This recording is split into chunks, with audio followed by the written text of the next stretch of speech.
great to be back, and I hope you all had an amazing July 4th holiday. I loved every minute of it, and I especially enjoyed watching the insane hard left cry their tears about their hatred of our country. I actually did enjoy it. People like Cori Bush, who cannot stand America and wanted to make the day about reparations. Specifically, she thinks, about 14 trillion should be a good starting point, but technically we owe something like 90 trillion to those that we've aggrieved. Those of us who are alive and well here in 2022, as opposed to, a couple hundred years ago. Like the two guys behind Ben & Jerry's. By the way, they sold their company a few years ago for over $300 million, but they're still pissed off. They still hate America. They think it should be a day of atonement toward the Native Americans. How about no? It's not going to be. I love how these people are their own worst enemies, making their own lives miserable, right? Instead of enjoying a beautiful day like that with the barbecue and the parade and being with the children and the sparklers and the fireworks, choosing instead always to see the darkness, always to mire themselves in hate and grievance. Those of us living patriotic, happy, loving lives need not worry too much about these people. They're depressed, they're rageful to a degree well beyond what any of us could ever hope to cause. Good luck to them in their aggrieved, frustrated, invariably lackluster lives. Just know that the rest of us are having a great time, and we will not be doing any of the insane things you demand. There will be no Day of Atonement. Sorry, not really. Here at the Kelly Brunt House on the Jersey Shore, it was a great day of celebration. I hope it was for you too. We went big, has become our tradition. And I had several moments yesterday. I surprised myself with this, where my eyes actually filled with tears. And I actually kind of had to get a hold over myself.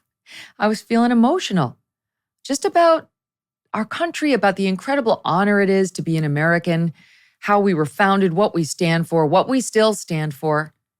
We've been hosting these big parties for a few years now, but only for the past 2 years have we been dressing in colonial costumes and really leaning into the whole Founding Fathers theme. So if you're listening to this now, that's great, but go to youtube.com/Megyn Kelly later to see these pictures because they're awesome.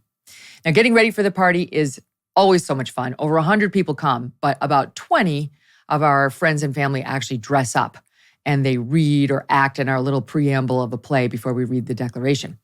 Our friends come over to our house. They try on costumes, wigs. I get it all. We have a costume party at the end of the year often, but this one and people get their own costumes. But for this one, I get the costumes because it's a lot to actually ask of people to deal. And I have a great, great costume shop that I go to. Doug and the kids, they dress up. Doug accommodates me, tries on the outfits. We make sure they fit just right. And we laugh. We play patriotic music while people are trying on the costumes. And we just have a good time. Among those who participated this year and last are Allison and Tom Barkledge. You guys may remember them. We brought you the story in the fall about their son, Blake Barkledge, who died at age 17 suddenly of myocarditis, of a heart-related issue. And they don't know why. There was speculation. Was it COVID? Was it the vaccine? They still don't know exactly what caused the myocarditis, but the family, and including their daughter Lexi, has been an example to us all in how to heal after trauma. You can go back and check that episode. We'll get you the number. But they came, and if they can find a way to smile, through a time like this, it's only been a year plus since they lost their son. So can you. You can find a reason to celebrate our country, our friends, our family, the way we live. We're so, so lucky to have been born here, to have the opportunities we have here. They're not perfect. We're not perfect. The country's not perfect, but it's a hell of a lot better than you're going to find anyplace else. So the day and the prep is festive, and it gets you in the mood to celebrate America with your friends and your family and your love of country in your heart. So on the big day, people arrive. We kick things off with the pledge. That's always nice to say the pledge. My little guy still says it in his elementary school, and I really appreciate that. I used to say it every day growing up in school. That we used to have to sing "My Country 'Tis of Thee," and over time it sort of sinks in what those words mean. And then we do this little play, as I said, about how the American Rebellion got started all those years ago, what led to the decision to declare our independence, the unrest in the 13 colonies, the anger over how unfairly the king was treating his subjects here. Doug and I write this, we put it together, and then we rewrite it year to year with the help of family and friends who add new scenes or what have you. But the point is just to remind people of why the USA came into existence, and not just the littles. You know, they don't teach this stuff in school anymore. We want the littles, including our own children, to hear it. I was saying to a friend yesterday, it's like teaching manners to a child. You just got to do it over and over and over and over and over, and eventually, hopefully, it sinks in. And that's how we feel about this. Hopefully, these kids and others, adults too, who hear it over and over and over will come to remember it and internalize it in a way that is important. We write in the play scenes that sort of show what we were trying to avoid in forming our own union. A government that was overreaching, that disrespected the rights of its citizens, that interfered with the judiciary, that denied the public important rights like a trial by jury, and what the vision was for how things could be. In our little play, we had Thomas Paine there, who wrote Common Sense and Inspo for the Declaration. We had Paul Revere. Doug played Thomas Jefferson, and with our friend Andrew, as John Adams, enacted a little scene. 5 of us got together and drafted a statement of principles. John Adams, Robert Livingston, Ben Franklin, Roger Sherman, and I, Thomas Jefferson. When they asked me to write what we were referring to as the Declaration of Independence, my first thought was that John Adams would be a much better choice. John, I said, will you do it? I will not. Why not? Because I am obnoxious, also suspected, and very unpopular. Then came the reading of the Declaration, which really is an inspirational document, one of the most revered in human history. If you didn't take the time yesterday to read it, go do it. I encourage you to go do it today. It's not that long.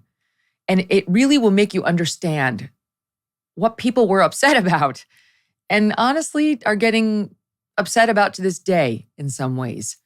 It is an honest acknowledgement of how man's default tends to be to put up with hard things until they get so bad he cannot. An acknowledgement that God, not government, has granted us certain unalienable rights, like life, liberty, and the pursuit of happiness. That writes, quote, that to secure these rights, governments are instituted among men, deriving their just powers from the consent of the governed. We hold these truths to be self-evident, that all men are created equal, that they are endowed by the Creator with certain unalienable rights, that among these there are life, liberty, and the pursuit of happiness. That to secure these rights, governments are instituted among men, deriving their powers from the consent of the governed. Exactly right. When we finished the reading, I should point out that among those who read and were our honored guests were 2 guys you may know very well. Rich Lowry and Michael Brendan Doherty of National Review came. We invited Charles C.W. Cook too, but he's busy on his golf cart down in Florida where he loves his little parade. Here are the 3 of us all dressed up and ready to go. Those guys were amazing. They kicked it off and ended the reading of the Declaration respectively and did a great job. It was super fun to have them here and to meet their families. And after we finished the reading, we broke right into America the Beautiful, as I told you we did the other day in church. That was my inspiration for that moment. And it was so great to look out at all the friends and family and hear them singing. Here's just a little bit of that.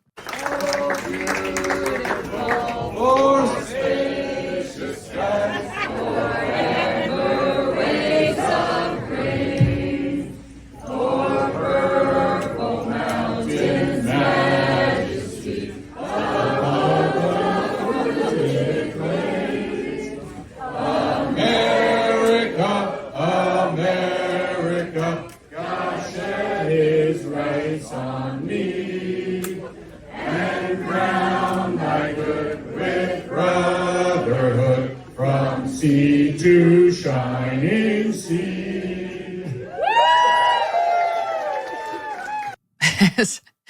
So you don't have to be a good singer or be perfect on the words. You just have to have your heart in the right place, and ours were. I want to tell you what happened next in a side story that I hope you will appreciate. I told the audience, the guests, our friends, our family, that we had a surprise plan and to go out to the front. And people didn't know what to expect. And what happened next was something that I've been working on with Abby for 6 months. So 6 months ago, I said to Abby, Abs, I want a marching band at the 4th of July party. And she said, MK, okay, but that's going to take a lot. That's going to be a big order. And I said, we can do this. Now, it wasn't going to be cheap, and I knew that. And honestly, I make a good living, as you've probably seen in the paper, but I don't buy diamond tennis bracelets. I don't buy jewels. I don't buy fancy cars. I don't this shop. It's just not me. I don't have a closet full of Jimmy Choos. I have a couple. This is not how I choose to spend my money. Most of my money we save. But when something like this comes up, an idea like this is where I want to spend. This is what the money's for, right? Like a moment like this that we can have as a community and share together, and that will bring up stirring feelings of patriotism, of love, of joy, of just, I don't know how else to say it other than just a deep connection to your country and your fellow man. And I don't regret one penny of what it took. So a couple months went by and I said, Abs, how's it going? She said, MK, it can't be done. There's no marching bands like available for hire, and like college bands have gone home by that time of the summer. They're not still together. And Abby never says, MK, it can't be done to me. I mean, like it's very, very rare. I put my hand on her shoulder and I said, Abby, I know you can do this. And because you got to know Abby, she will bust through brick walls to make things happen if she knows they're really, truly important to me. And before I knew it, she had assembled a band. It was a band. I won't say what school they're from because they're not supposed to have the school endorsement, and they didn't have the school endorsement, but they're available for this kind of thing. So they couldn't wear their school uniforms. So we had to find them uniforms. So Abby found uniforms and we chose very patriotic uniforms, red, white, and blue. And the amount of logistics she had to go through to make this happen. She got them a bus. They bussed here. They went to the firehouse. They changed into their patriotic outfits. We got them food and pizza and drinks and so on. We got them on the bus. They were on standby. They were waiting for the cue until we finished God Bless America. They cued the band. You heard the sounds of the drum beats as they marched toward our party. And the crowd was just slack-jawed watching this performance. They did a great job. They had to learn all these patriotic songs. They were playing off of sheet music that they had, sort of on their instruments. And they nailed it. They nailed it. Hats off to these young college kids who just made our hearts sing yesterday. I could not have been more impressed, more grateful. And I have to tell you, Abigail Finan is a star. I just love her. She's my assistant, but she's also like my little sister. She's the CEO of my life. Maybe she's the COO of my life. And it's just an opportunity to stop and say thank you to the people who support me and help make things like this possible and help me bring these memories to you and hopefully inspire you to take a moment to think about your life and your connection with our country and what it means to you, right? This whole thing turned into a connection with friends, with neighbors, with loved ones, a chance to think about America, our history here, what it means to us.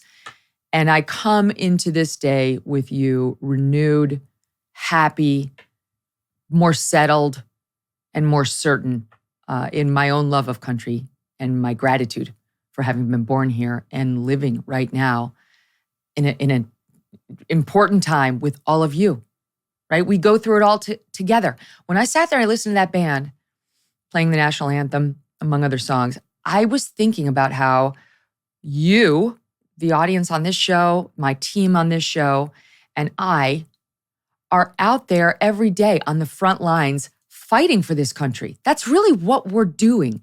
It's not just news.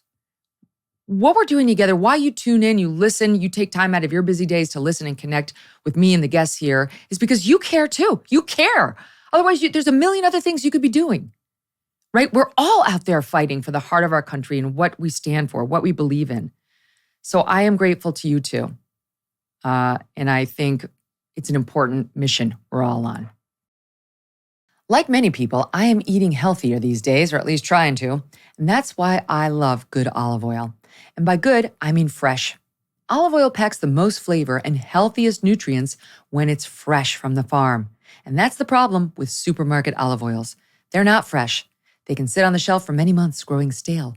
That's why I like my olive oil direct from small, award-winning farms, thanks to a guy named TJ Robinson, also known as the Olive Oil Hunter. When I first tasted TJ's farm fresh oils, I fell in love with their vibrant, grassy flavors. They're delicious on salad, veggies, pasta, meat, fish, you name it. And as an introduction to his fresh pressed olive oil club, TJ's willing to send you a full-size $39 bottle of one of the world's finest artisanal olive oils for just $1 to help him cover shipping. Best of all, there's never a commitment to buy anything, and you can cancel your membership at any time. Get your free $39 bottle for just $1 shipping and taste the difference freshness makes. Go to harvestfreshnow.com. That's harvestfreshnow.com for a free bottle and pay just $1 in shipping. harvestfreshnow.com. Hey, thanks so much for watching. If you like what you just saw, hit the subscribe button for more clips and full episodes.